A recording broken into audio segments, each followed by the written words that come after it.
আজকে কিন্তু আমার বাপের বাড়িতে স্পেশাল ছোটোখাটো একটা আয়োজন করার লেগে মানে আয়োজনে আমার ঘরে দাওয়াত করেছিল আর কি, সেটাইতেই যাওয়া আর কি। ঠিক আছে, তো আজকে সেই ভিডিওটা থাকছে আপনাদের সামনে।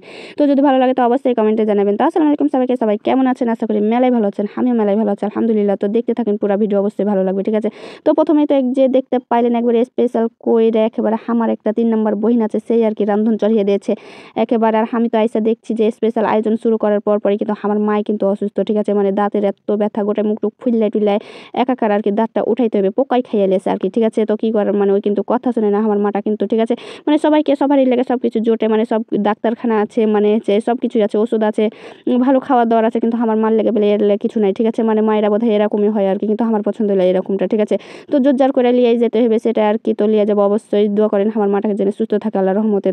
তো যেন ভালো থাকে আমার মা বাপ সবাই, কিন্তু সবারই বাপ মায়ের লেগে কিন্তু অনেক অনেক আমার তরফ থেকে মেলায় মেলায় দোয়া, সবাই যেন ভালো থাকে। ঠিক আছে, তো আমার বোনটা কিন্তু দেখছেন স্পেশাল চাপাইয়ের, কিন্তু আপনারা তো জানেন আমি কিন্তু বিশেষ করে দিয়ে স্পেশাল চাপাইয়ের একবার আলু ভাজি আর কালাই ডাল। তো এই যে দেখতে পেলেন প্রথমেই যে একবার এক কড়াই একেবারে আলুর ভাজি তোলা হয়ে গেছে। ঠিক আছে, তো রান্ধন সেই রান্ধনে আর কি। আর আপনারা একবারে এখন স্পেশাল দেখাবো একবারে নতুন কড়াই টড়াই, আর মা তো বাহি করে দিয়েছে যে তোরা রাঁধছিস যখন তখন সুন্দর করে একবারে ভালো কড়াই রান্ধে, তো সুন্দর করে দিয়ে দিয়েছে। তো 10 নম্বর কড়াই সেটা কিন্তু উঠেনি। ঠিক আছে, একেবারে মানজনের পরে উঠেনি, হয়তো উঠবে একটু পর। ঠিক আছে, নতুন কড়াই আর কি, তা উঠেনি একবারে সুন্দর করে। আমার বহিন কিন্তু এখন গরুর গোস্ত রান্ধন রেঁধে দিলবে। ঠিক আছে, আর আপনারা তো প্রায় কম বেশি আমার আব্বাকে চিনেন। ঠিক আছে, তো আমার আব্বা একবার সুন্দরভাবে তরকারি পাতি সব কিছু বাজার করে নিয়ে চলে এসেছে। ঠিক আছে, তো কইছি যে এতগুলা কিনে গোস্ত লে এসেছে, গরুর গোস্ত আর কি। তো কইছে যে গোস্তগুলা একেবারে মানে মাংসগুলা সেই লেভেলের একবারে টাটকা টাটকা দেখে পছন্দ হয়েছে, তাই আর কি বেশি করে লাওয়া হয়ে গেছে। ঠিক আছে, প্রায় ওখানে গোস্ত 6-7 কেজি হয়েছিল, মানে চলে আসা হয়েছিল সেখানে, মানে যেরকমটা দরকার প্রয়োজন আর কি বাড়ির লেগে সেরকমটাই রান্ধা হইবে আর কি। আর হচ্ছে এদিকে কিন্তু আমার 3 নম্বর বহিন আছে, মানে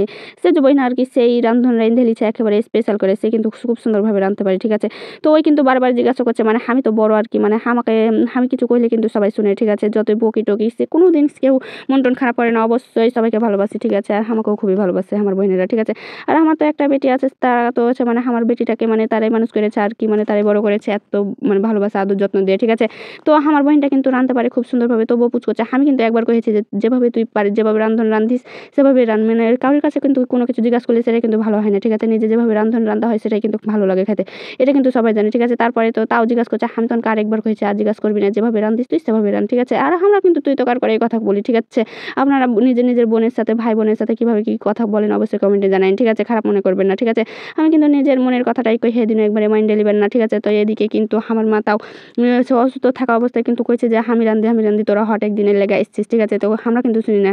তো এদিকে কিন্তু আমার মা পোলাওটা রেঁধে দিল একেবারে রাইস কুকার একেবারে স্পেশাল করে রেঁধে দিল। তারপরে কিন্তু আমার বহিন কিন্তু গোস্ত রাঁধতে আছে প্রত্যেকটা মশলা কিন্তু পাটায় বাটায় রান্ধা হয়েছে। ঠিক আছে, একবারে পাটায় বেটে রান্ধা হয়েছে। আমরা কিন্তু পাটায় বেটাই মশলা খাই। ঠিক আছে, আমরা ব্লেন্ডারে বাটি না, আর কোনো মশলাও ছাড় দিই না। আমরা প্রত্যেকটা রান্ধনের আইটেমে কিন্তু মশলা আমরা খাই। ঠিক আছে, চাপাইয়ের মানুষরা প্রত্যেকটাই মশলা খায়, আদা রসুন জিরা থেকে সব কিছু। ঠিক আছে, তো যাই কহে না আর কি, গোস্ত রান্ধাটা কিন্তু খুব সুন্দর হয়েছে। ঠিক আছে, মানে যে শুকনো ভুনা করতে চাইছিল, আমি কিন্তু কহেছি, আমরা সবাই কিন্তু একসঙ্গে কহেছি যে কি কহে রে, আমরা কিন্তু গরুর গোস্তের পাতলা ঝোল খাবো আর কি। ঠিক আছে, তো সেভাবে রান্ধনে চার কালারটা এত সুন্দর হয়েছে, আর গোস্তগুলাও কিন্তু সেই লেভেলের স্বাদ ছিল, কিন্তু আমরা কিন্তু রান্নার সময়তেই কিন্তু একটু একটু করে তুলে খেয়েছি কষানির সময়তে। ঠিক আছে, আর এই পর্যন্ত ভিডিও করা হয়েছিল। তো আজকের ভিডিওটা এই পর্যন্ত, সবাইকে আল্লাহ হাফেজ।